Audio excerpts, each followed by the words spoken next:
Welcome to Daily Current Affair. Today is 7th of December 2022. The question is, India's first dark night sky reserve is going to be established in, that is D, Ladakh. So Ladakh में हमारे पास क्या बन रहा है? India का सबसे पहला dark night sky reserve. मतलब कि यहाँ पे क्या करेंगे, यहाँ पे हम टेलीस्कोप्स वगैरह लॉन्च करेंगे, ठीक है, सेटअप करेंगे. फिर रात को क्या देखेंगे, जो ये सारे गैलेक्सीज हैं, तारे हैं और ब्रह्मांड में जितनी ये सारी चीज़ें हैं उनको हम एनालाइज करेंगे यहाँ से. ठीक है, ये यहीं पे सेटअप क्यों किया?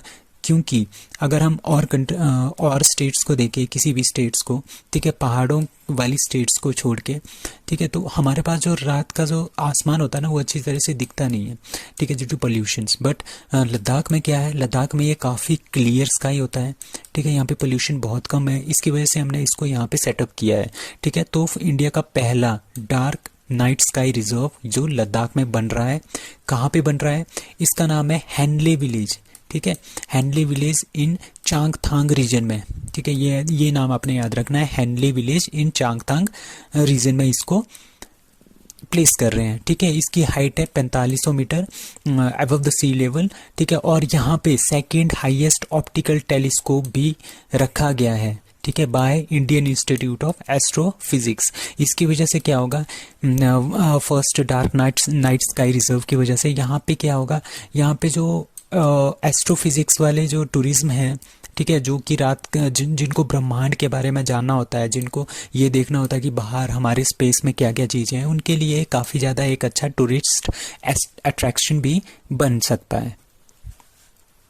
Who launches agriculture investment portal? That is C, Narendra Singh Tomar. सो नरेंद्र सिंह तोमर ने एग्रीकल्चर इन्वेस्टमेंट पोर्टल जो है वो लॉन्च किया है. इनके साथ, ठीक है, मेलिंडा फ्रेंच गेट्स, ठीक है, और कौन थे, नरेंद्र सिंह तोमर. इन दोनों ने मिलके क्या किया है, ये एग्रीकल्चर इन्वेस्टमेंट पोर्टल जो है इसको लॉन्च किया है. सो मेलिंडा फ्रेंच गेट्स है, ये को chair of the bill and Melinda Gates foundation के को चेयर है.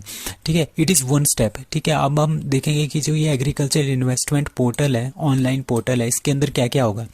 जैसे हम इन्वेस्टमेंट, इसमें इन्वेस्टमेंट नाम का एक पार्ट है. इसका मतलब है जितने भी हमारे पास एग्रीकल्चर से रिलेटेड इन्वेस्टर्स हैं, जो एग्रीकल्चर में इन्वेस्ट करना चाहते हैं, उनके लिए यहाँ पे सारी की सारी इन्फॉर्मेशन जो है एग्रीकल्चर इन्वेस्टमेंट पोर्टल पे दी जाएगी. जितनी भी हमारे पास गवर्नमेंट स्कीम्स हैं वो सारी की सारी जो है यहाँ पे होंगी. ठीक है, एग्रीकल्चर के जो इन्वेस्टर्स हैं वो उन स्कीम्स को देखेंगे, उन बेस की उसके बेस पे वो क्या करेंगे, इन्वेस्टमेंट करेंगे अपने एग्रीकल्चर में, खेती बाड़ी में. इसकी वजह से क्या होगा, हमारी जो एग्रीकल्चर सेक्टर है वो बहुत ज़्यादा ग्रो होने वाला है. So which bank won bankers bank of the year award? That is B, Canara bank. India का जो कैनरा बैंक है उसने क्या जीता है, उसने जीता है bankers bank of the year award. ठीक है, ये 2022 के लिए दिया गया है. किसके लिए? इंडिया का एक सेगमेंट है at the global banking summit, जो कहाँ पे हुई है, लंदन में हुई है. इनका नाम भी आपने याद रखना है, कहाँ पे मिला है, ग्लोबल बैंकिंग समिट जो लंदन में हुई है, यूनाइटेड किंगडम में, इंग्लैंड में. ठीक है, वहाँ पे क्या मिला है, bankers bank of the year किसको मिला है, कैनरा बैंक को मिला है. ये एक तरह का ऑस्कर, जिस तरह से मूवीज में ऑस्कर का अवार्ड होता है पूरे वर्ल्ड के लिए, उसी तरह जो bankers bank of the year award है वो भी एक ऑस्कर की अवार्ड की तरह होता है, बट बैंकिंग सेक्टर में ये होता है. ये किस बेस पे दिया जाता है, ये दिया जाता है डिलीवरी रिटर्न्स पे. उनकी क्या क्या, जो बैंक है उसकी क्या क्या स्ट्रेटजीज है, क्या क्या वो इनोवेशन कर रहे हैं, क्या क्या न्यू टेक्नोलॉजीज ला रहे हैं, कौन कौन सी नए प्रोडक्ट और कौन कौन सी नई सर्विसेज ला रहे हैं. ठीक है, पूरे एक साल के अंदर ये इवेल्युएट होगा, उसके बेस पे हम bankers bank of the year award देते हैं. तो इस बार वो किसको मिला है, कैनरा बैंक को. So world's first steam propelled spacecraft heads to the moon by which space agency? That is D, JAXA. अब क्या हुआ, जो JAXA है, जापान की जो स्पेस एजेंसी है, जापान एरोस्पेस एक्सप्लोरेशन एजेंसी. ठीक है, उन्होंने क्या किया है, उन्होंने एक स्पेसक्राफ्ट बनाया है. ठीक है, उसमें क्या होगा, उसमें आप पानी रखोगे, उसको हीटअप करोगे, उससे जो स्टीम निकलेगी उससे जो है वो स्पेसक्राफ्ट जो है ऊपर की तरफ जाएगा. ठीक है, तो ये पहला है, वर्ल्ड का सबसे पहला है स्टीम बेस्ड प्रोपेल्ड स्पेसक्राफ्ट, जो किसने बनाया है, जापान की एजेंसी, उसका नाम है जाक्सा। जैसे इंडिया की एजेंसी है स्पेस एजेंसी, उसका नाम है इसरो, बट जो जापान की है उसका नाम है जाक्सा। और वो कहाँ पे भेजा है वो वाला स्पेसक्राफ्ट, वो भेजा है मून के लिए, चांद के लिए वो भेजा है। इसका नाम है क्यूबसैट स्पेसक्राफ्ट, ठीक है। इक्विलिब्रियम लूनर अर्थ .6U, ठीक है, वॉज लॉन्च्ड। कहाँ से लॉन्च किया है, ये नासा का एक ओरियन स्पेसक्राफ्ट है, उसमें से इसको लॉन्च किया गया है, ठीक है। दिस इज द वर्ल्ड, ये वर्ल्ड का, ये आपने याद रखना है, ये वर्ल्ड का सबसे पहला, ठीक है, low earth orbit using water propellant propulsion system है। मतलब कि पानी के जरिए, पानी को हीट अप करके जो स्टीम बनेगी उसके जरिए हम इस स्पेसक्राफ्ट को स्पेस पे लेके जाएंगे, मून तक लेके जाएंगे। इस तरह का ये वर्ल्ड का सबसे पहला स्पेसक्राफ्ट है, which is made by Japan की space agency JAXA. So India and which other countries signs migration and mobility agreement. अभी इंडिया और जर्मनी, इसका आंसर है जर्मनी। इंडिया और जर्मनी ने क्या किया है, इन्होंने एक साइन किया है माइग्रेशन एंड मोबिलिटी एग्रीमेंट। इसका मतलब क्या है, जो भी हमारे पास रिसर्चर्स हैं, स्कॉलर्स हैं, जो रिसर्च करते हैं कॉलेजेस में, पीएचडी कर रहे हैं, स्टूडेंट्स हैं, प्रोफेशनल स्टूडेंट्स हैं, ठीक है, जो रिसर्च वगैरह कर रहे हैं, नए नए इन्वेंशंस कर रहे हैं, वो इजीली कहाँ से जा सकते हैं, जर्मनी के स्टूडेंट्स इंडिया आ सकते हैं और इंडिया के स्टूडेंट जर्मनी जा सकते हैं लीगली, ठीक है।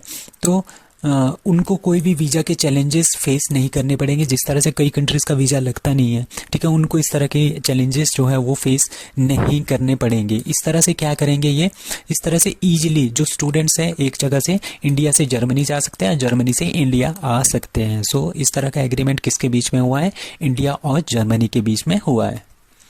Dash dash and NHAI achieves Guinness world record for building longest double decker flyover.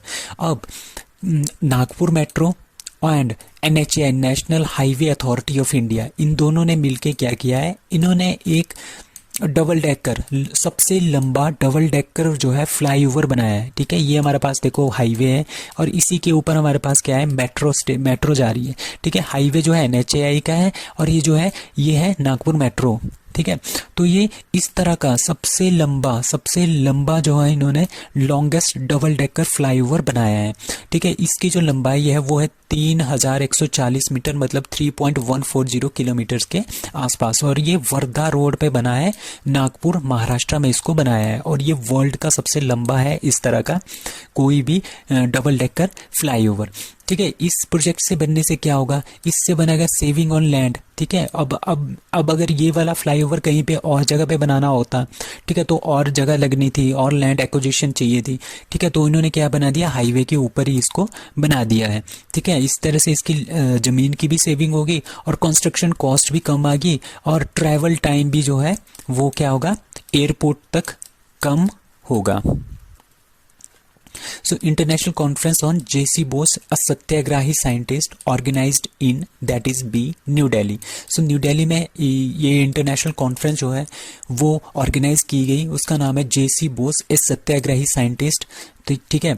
और अब क्या है, 164th बर्थ एनिवर्सरी था, किसका था, आचार्य जगदीश चंद्र बोस। ये एक बहुत ही बड़े साइंटिस्ट थे, ठीक है। तो इनके नाम के बेस पे क्या किया है, J.C. बोस ए सत्याग्रही साइंटिस्ट जो है वो इंटरनेशनल कॉन्फ्रेंस जो है ऑर्गेनाइज की गई न्यू दिल्ली में, और वो किसने ऑर्गेनाइज की, गवर्नमेंट ऑफ इंडिया ने ऑर्गेनाइज की। इस वजह से ये क्वेश्चन काफ़ी इंपॉर्टेंट बन जाता है। अब आचार्य जगदीश चंद्र बोस कौन थे, ये बायोलॉजिस्ट भी थे, फिजिसिस्ट भी थे, बॉटनिस्ट भी थे, और ये पहले एक राइटर भी हुआ करते थे, साइंस फिक्शंस की ये नॉवेल्स लिखा करते थे, ठीक है। उन्होंने डिस्कवर किया है वायरलेस कम्युनिकेशन, जो हम आजकल मोबाइल फ़ोन से वायरलेस कम्युनिकेशन करते हैं इंटरनेट के थ्रू, ठीक है, वो डिस्कवर किया था J.C. बोस जी ने, एंड वाज नेम्ड, और इनको क्या बोलते हैं, फादर ऑफ रेडियो साइंस भी इनको बोलते हैं, ठीक है। और किसने इसको बनाया, radio father of radio science, that is institute of electrical and electronics engineering को फादर ऑफ रेडियो साइंसेस भी बोलते हैं। Who becomes sixth highest run scorer for India in ODIs, that is C Rohit Sharma. तो रोहित शर्मा जो है वो sixth highest run scorer for India जो है वो बन गए हैं वनडे इंटरनेशनल में। पहला नंबर है सचिन तेंदुलकर, दूसरा नंबर है विराट कोहली, ठीक है। इस तरह से हमारे पास जो सिक्स नंबर था वो था मोहम्मद अजरुद्दीन का, बट उनको रिप्लेस करके अब रोहित शर्मा जो है, तो मोहम्मद अजरुद्दीन को इन्होंने पीछे छोड़ दिया है, किसने, रोहित शर्मा ने, और ये सिक्स्थ हाईएस्ट रन गेटर जो है वो बन गया है इंडिया के लिए वनडे इंटरनेशनल में। और इस तरह का जो है इन्होंने, जो रोहित शर्मा है उन्होंने 234 मैच खेले अभी तक, 9403 रन बन गए हैं इनके 227 इनिंग में एट एन एवरेज ऑफ 48.46 की एवरेज के साथ। और इनकी 29 सेंचुरीज हैं, 45 50s हैं पूरे ओडीआई कैरियर में। और इनका सबसे बेस्ट जो स्कोर है वो 264 है, जो कि आज तक किसी का भी नहीं है। सबसे ज़्यादा जो वनडे का स्कोर है इंडिविजुअल एक ही पारी में वो 264 है, वो बनाया है किसने, रोहित शर्मा ने। So that's all for today, thank you.